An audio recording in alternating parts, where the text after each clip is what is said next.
अभी जिस तरह से आप देख रहे होंगे कि जल शक्ति विभाग इरिगेशन डिपार्टमेंट के द्वारा जितने भी जहां पर डेली वेजर्स कैजुअल लेबर्स जहां पर इनके द्वारा जो है प्रोटेस्ट किया जा रहा है, वहीं पर एसआरओ 64 की इनके द्वारा जो है डिमांड की जा रही है।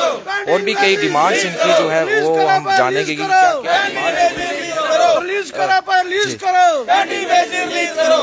सर कितने दिन हो गए आज आपको बैठे हुए?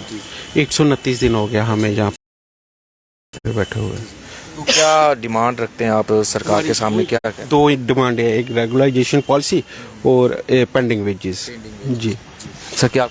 सर देखिए, मेरा नाम शशि कुमार है। पहले तो मैं आपके चैनल का तहे दिल से शुक्रिया अदा करता हूं जो आप हमारी सुध लेने के लिए हमारे इरिगेशन कॉम्प्लेक्स में आए हो। देखिए, हमारी मेन जो मुख्य दो ही डिमांडें हैं सर। एक तो रेगुलाइजेशन पॉलिसी एसआरओ 64 के तहत चाहिए हमें, और हमारी जो पेंडिंग वेजेस है हमारे भाइयों की जो 7-7 साल की पेंडिंग पड़ी हुई है, हम चाहते हैं कि नया साल शुरू होने से पहले हमारी जो पेंडिंग वेजेस है ये मेरे भाइयों को मिल जाए, ताकि हम भी अपने बच्चों का पालन पोषण जो है वो अच्छी तरह से कर सकें सर। लेकिन कोई एडमिनिस्ट्रेशन की तरफ से आया अभी तक आपसे बात करने के लिए? किसी ने आश्वासन दिया अभी तक आपको? सर एडमिनिस्ट्रेशन की तरफ से तो हमारे पास कोई नहीं आया, मगर हमारे जो अफसरान थे वो जरूर हमारे पास आए। हमारे एससी साहब आए थे, हमारे चीफ इंजीनियर साहब ने हमें पूरा आश्वासन दिया और भरोसा दिलाया कि जैसे ही हमें वहां से सिग्नल मिलता है तो हम आपका काम कर देंगे। मगर मुझे लगता है कि ये जो ऊपर ब्यूरोक्रेट्स बैठे हुए हैं अभी भी ये ताक में ही बैठे हुए हैं, क्योंकि इनकी ये मंशा नहीं है कि हमारे हक में कोई फैसला है। मगर मैं आपके माध्यम से ये कहना चाहता हूं, देखिए हमारा जो समय है ये बहुत ही ज्यादा लंबा समय हो चुका है। हमने 28 साल 25 साल 20 साल डिपार्टमेंटों को दे दिए, मगर अब सर मैं आपके माध्यम से ये कहना चाहता हूं, एलजी मनोज सिन्हा साहब से ये अपील करना चाहता हूं, सर अब हम पीछे हटने वाले नहीं। जब तक हमें हमारा हक नहीं मिलेगा हम यहाँ से उठने वाले नहीं। वहीं पर बात करें, कल डिपकॉम से भी बातचीत हुई, क्या बातचीत का उसके बाद क्या हल निकला? सर देखिए, डिपकॉम साहब तो बेचारे वो हमारी फुल सपोर्ट में हैं। वो तो चाहते हैं, वो नहीं चाहते हैं कि जम्मू की सड़कों के ऊपर धरना प्रदर्शन होता रहे, मगर ब्यूरोक्रेट्स को क्या पता है, वो तो अंदर बैठे हुए, उनको क्या पता कि जम्मू की सड़कों पर क्या भूचाल आया हुआ है। देखिए, डिपकॉम साहब ने तो पूरा आश्वासन दिलाया। उन्होंने कहा जो हम मेरे से हेल्प होगी मैं आपकी हेल्प करने के लिए बिल्कुल तैयार हूं और मैं आपके साथ शाना बशाना हूं।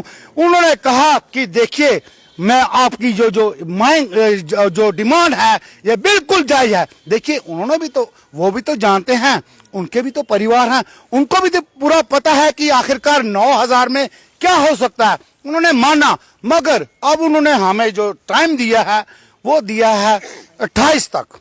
देखिए, 28 जनवरी तक हमें टाइम दिया हुआ। हम चाहते हैं कि ये वहां उनसे पहले हमारा मसला जो है वो हल हो जाए, नहीं तो आने वाले समय में जो जम्मू कश्मीर का कासर हजार डेली बेच रहा है, और जो कई सवाल और भी उठ रहे हैं कि कश्मीर वाले नहीं भाई जाग रहे हैं, वो भी जागे हुए हैं। मैं फिर भी आपके माध्यम से ये कहना चाहता हूं, कश्मीर वालों से मेरी ये अपील है, जितने भी जो डेली बेच हैं भाई, आप भी अपने अफसरों को बता दो और अपने रिकॉर्ड सबमिट कर दो। बाद में अगर कोई बंदा रह जाएगा वो हमें ये मत कहे कि भाई हाँ आप लोग आगे आगे चल रहे थे, आप लोग लीड कर रहे थे, मगर जो रिकॉर्ड है वो तो देना उन लोगों का काम है। और मैं आपके माध्यम से ये कहना चाहता हूं सर, देखिए हम गर्मी में बैठे थे, 45 डिग्री टेम्परेचर था। आज आपने देखा 2-3 दिन इतनी धुंध पड़ रही है और इतनी बुरी हालात है, मगर हम मरने से अब डरने वाले नहीं हैं। देखिए, जैसे मैंने आपको पहले भी बताया था कि हमारे जो पीएचई के भाई हैं वो पानी पिलाते हैं, हम लोग अनाज पैदा करते हैं। अगर ये दोनों चीजें बंद हो जाए तो कोहराम मच जाएगा धरती पर।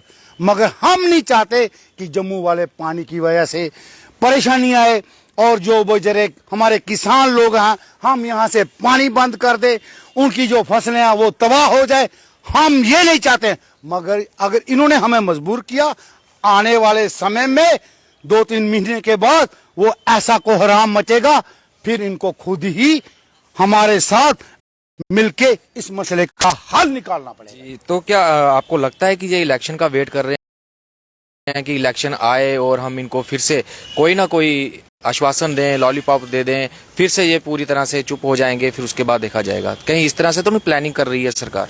सर लगता तो वैसे ही है, क्योंकि अब इनको पता है कोहराम तो मचा हुआ है। देखो दिल्ली में भी तो एक झटका हो गया, हिमाचल में भी एक झटका हो गया। हम जम्मू के सीधे साधे लोग, हमें कोई जैसे कहता है हम वहीं उनके साथ चले जाते हैं। मगर अब मैं आपको ये बात बताना चाहता हूं, जम्मू के डोगरे अब पूरी तरह से तैयार हो चुके हैं। हमें चाहिए हमारा हक। भाई कुर्सियों पर तो हम बिठाएंगे, मगर पहले चाहिए हमें रेगुलाइजेशन पॉलिसी। जब तक रेगुलाइजेशन पॉलिसी नहीं, तो हमारी जो 61,000 डेली वेजर हैं, उनके साथ जो परिवार जुड़े हुए हैं 10 लाख परिवार, तो समझ ले जो कुर्सियों पर बैठे हुए हैं, हमारे 25 के 25 विधायक सोच रहे होंगे कि ये सीधे साधे लोग हमारे झांसे में आ जाएंगे। अब वो झांसे में आने वाले नहीं हैं। अब यही हमारी इनके सामने हाथ जोड़ के अपील है। मनोज सिन्हा साहब से ये मेरी अपील है, मेहता साहब चीफ सेक्रेटरी के आगे मेरी हाथ जोड़ के अपील है, हमारे हक में जल्द से जल्द फैसला लाइए, ताकि हम भी अपने अपने कामों पर चले जाए।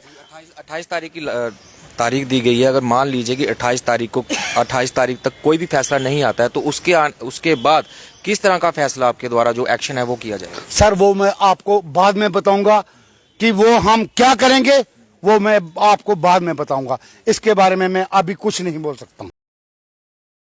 बहुत बहुत शुक्रिया। तो जिस तरह से अभी इन्होंने कहा कि जो SRO 64 है वो जल्द से जल्द लागू किया जाए, और भी कई तरह की डिमांड्स जो हैं इनके द्वारा रखी गई। जिस तरह से 9,000 इनका कहना था कि 9,000 जिस तरह से इनको दिया जा रहा है, पूरी तरह से जो है घर परिवार जो है नहीं चल पाता है। तो काफ़ी डिमांड्स जो थी इन्होंने सरकार के सामने रखी। अब देखते ये हैं कि कब जो है सरकार इनकी डिमांड पूरी करती है। उस तरह से बने रहे मेरे साथ और देखते रहे न्यूज़ इन मिरर।